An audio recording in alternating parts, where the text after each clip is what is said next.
nyo, sa dami ng nangyari ngayong 2025, minsan mapapaisip ka na lang na, teka, politika pa ba ito o teleserye na? Kasi sa panahon ngayon, isang maling salita mo lang o kapag sumablay ka sa framing, pwedeng bumagsak ang tiwala ng mga tao at pwedeng sumabog ang issue. Dito pumapasok ang PR perspective. Pero bago natin balikan ang mga biggest PR wins at PR disasters ng taon, papakinggan ko muna kayo mga alaskador. Mula kay user Babel Noto _642Z. Curious lang po, Alan. Sino ang big winner sa trust at biggest loser na politiko ngayon? Yung medyo nadapa sa image nila, he.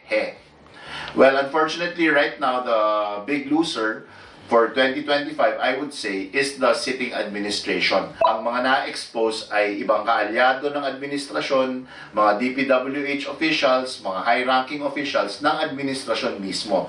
Base sa readings namin online at yung tinatawag nating sentiment scanning, it was more of a loss of trust na, wow, ganito kalaki pala ang korupsyon. Dahil sa mga exposures, sa mga exposes na nangyari ngayon at itong malaking flood control scam na lumabas, bumalik sa consciousness ng Pilipino yung kahalagahan ng good governance. We're thinking about the likes of Mayor Vico Soto.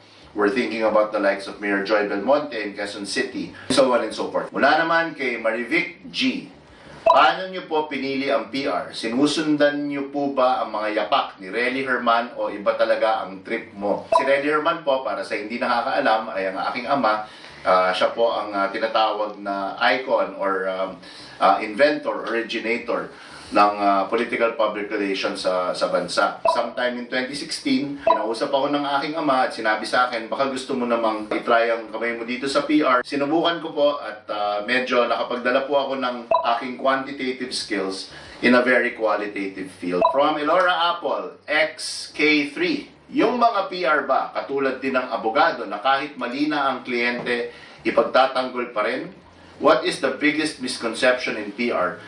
We don't take all clients po. Yung mga medyo talagang deep in my heart or deep in the team's heart, they are really morally ambiguous or talagang may sabit po ito or talagang indefensible po ang stand nila. Hindi na po namin tinatanggap ang ganyang klaseng kliyente. What is the biggest misconception in PR? That PR is in the business of lies. In fact, naging adjective na po yan eh. Oh, pini-PR mo lang ako eh. When your only tool is to tell lies, to spread misinformation, and to deliver fake news, that is not good PR. That is the lowest, basest, most easily demolished form of PR. Kay YouTube commenter Willie Wonky, 141. Sino po sa inyong apat na alas ang pinakamayaman? Lahat po kami mayaman in our different ways, in our different aspects. Hindi nyo naman ho qualify kung anong kayamanan yan. But I would think 4 alas, each and every one of us, are all rich in friendship, information, camaraderie, and of course, we are all very, very, very blessed to have your support. Kaya na, halo-halo yung mga tanong. May pang reputation ko na at may pang intriga pa. At ngayong taon na puno ng banggaan ng imahe at mensahe, balikan natin ang mga tinutukan nating issue na sinuri ko dito sa Best of Herman Cut.